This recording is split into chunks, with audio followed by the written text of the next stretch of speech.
Good morning. Welcome back. I have to say, I've been pretty fired up on this topic. Passionate for our faith, right? Today's not going to be probably an exception to that, given that we are turning to the book of Romans, chapter 1. Oh yeah, we're going to Romans. Verse 1, 16, 17. For I am not ashamed of the gospel.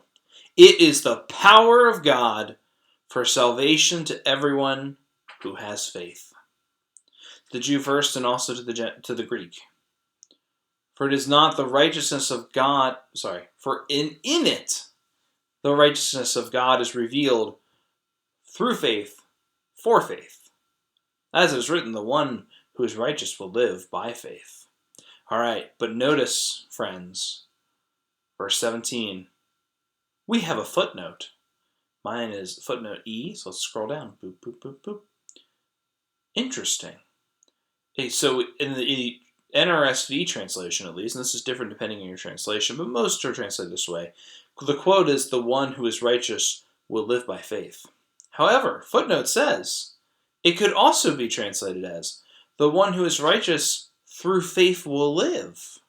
And that's an important distinction. The first is we'll live by faith. That implies it is our faith. It is our faith that is impactful. But what was verse 16 that we just read?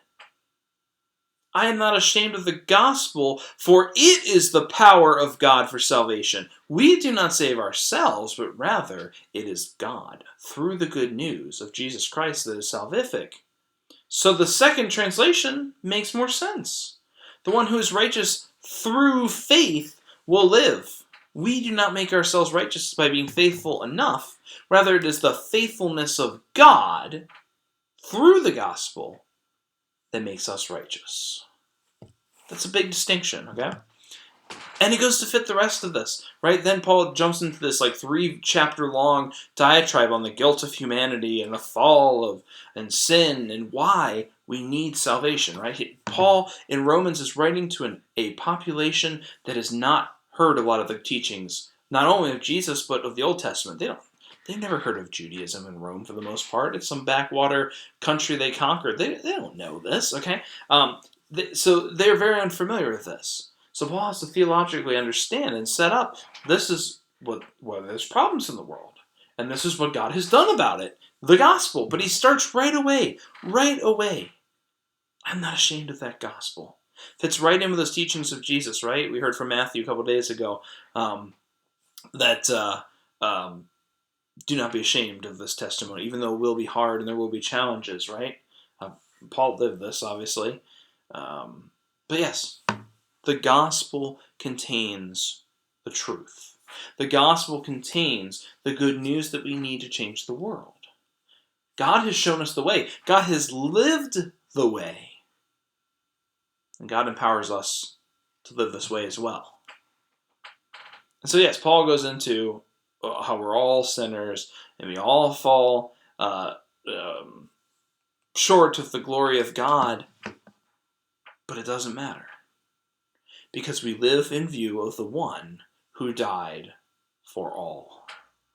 It is God's salvific action. It is God who baptizes. It is God who communes. It is God who gives us new life. We do not do this ourselves. At best, we participate in God's salvific action. So what are we doing with our lives? We got nothing to lose. Yes, it could be hard in the short term especially.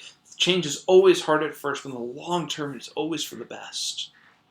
Maybe it won't even benefit ourselves, but it'll benefit others who are in need.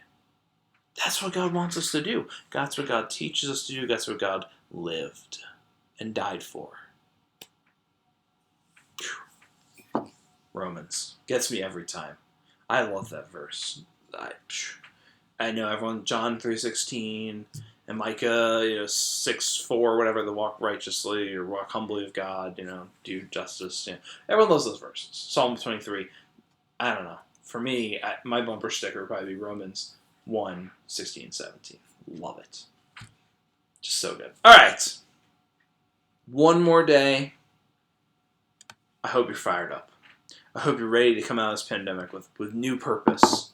I am. I'm excited. And I'm excited for the work that God will do with us together.